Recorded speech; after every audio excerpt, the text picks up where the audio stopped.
వాళ్ళపై జరిగిన దాడులు ఏవైతే ఉన్నాయో వాటిని ఒక మహిళా రచయితగా అలాగే పిఓడబ్ల్యూ కార్యకర్తగా నేను ఖండిస్తున్నాను. వారికి మా మద్దతును తెలుపుతూ మనం వారితో పాటు మీరు చేసే కార్యక్రమాల్లో మేము కూడా పాల్గొంటామని చెప్పేసి చెప్తూ నాకు ఈ అవకాశం ఇచ్చిన మిత్రులకు కృతజ్ఞతలు చెప్తాను.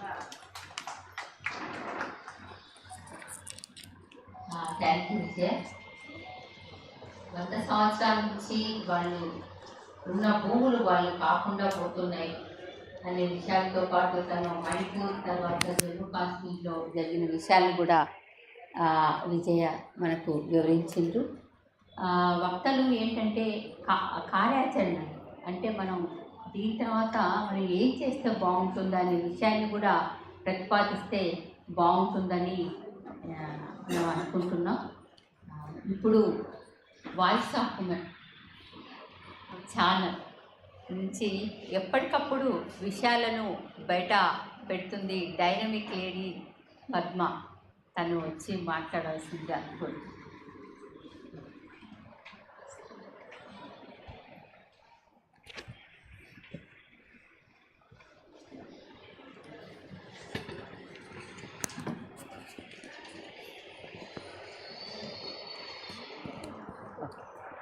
అందరికీ నమస్తే ఫ్రెండ్స్.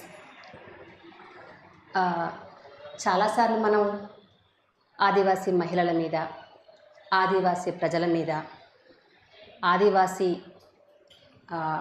ప్రాంతాల మీద జరుగుతున్న దాడుల గురించి ప్రజా సంఘాలుగాను ఉన్న వాళ్ళము లేకపోతే అక్కడి ప్రజలతో పనిచేస్తున్న వాళ్ళము ఎక్కువ వాయిస్ చేస్తుంటాం. ఈ దాడుల గురించి, ఈ అణచివేత గురించి, ఈ హింస గురించి ఎక్కడా కూడా మెయిన్ స్ట్రీమ్ మీడియా మాట్లాడే పరిస్థితి లేదు. ఇవాళ మనం పట్టుమని ఒక చిన్న హాల్లో ఇంతమంది ఈ విషయం మాట్లాడుకోవడానికి కారణం ఏంటంటే చాలామందికి ఈ విషయాల గురించి తెలియకపోవడం కూడా ఒక కారణమే అని నేను అనుకుంటాను.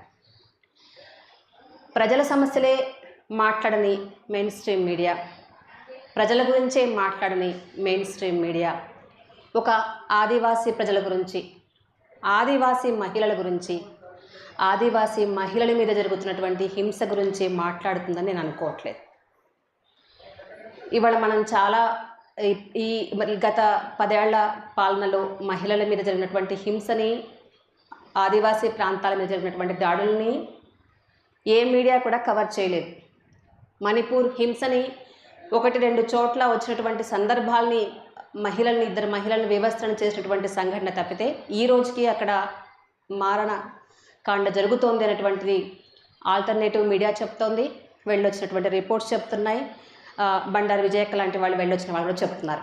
కానీ ఎక్కడ కూడా మణిపూర్ మనలాంటి వాళ్ళం అందరం చూసేవాళ్ళం, మీడియా చూసేవాళ్ళం ఏమనుకుంటామంటే, ఫాలో అయ్యేవాళ్ళం అక్కడ ప్రశాంతంగా ఉందేమో, ఇక మణిపూర్ అంతా సద్దుమణిగిందని అనుకుంటాం.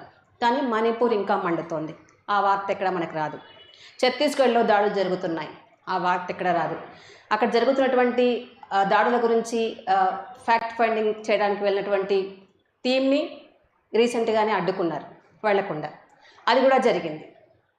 సో ప్రపంచానికి ఇదేమీ తెలియకుండా ఉండడానికి దాడులు చేస్తుంది ప్రభుత్వమే, ఆ దాడుల్ని కవర్ చేయకుండా మీడియాని అడ్డుకుంటుంది కూడా ప్రభుత్వమే.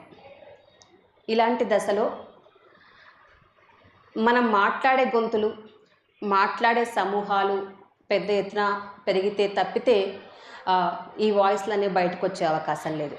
ఇవాళ మన తెలుగు రాష్ట్రాల్లో వాకపల్లి సంఘటన చూసాం. అది చాలా పొలిటికల్ పార్టీలు, మిగతా వాళ్ళందరూ పూనుకుంటే ఒక దాదాపు 20 ఏళ్ల తర్వాతనే ఆ వాకపల్లి మహిళలకి న్యాయం జరిగింది.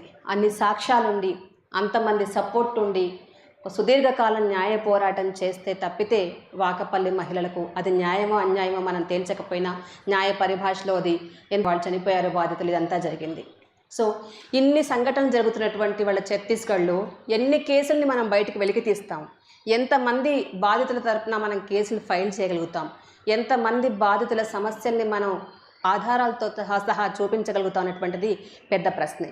ఇవాళ మనం ఈ కేసులన్నీ ఫైల్ చేయాలన్నా, వీళ్ళకి న్యాయం జరగాలన్నా, దాడులు ఆగాలన్నా, మనం న్యాయ పోరాటం చేద్దాం అనుకున్నా కూడా ఈ న్యాయ పోరాటంలో మన శక్తి ఎంత మేరకు సరిపోతుందనేటువంటి కూడా ఒక పెద్ద ప్రశ్నే.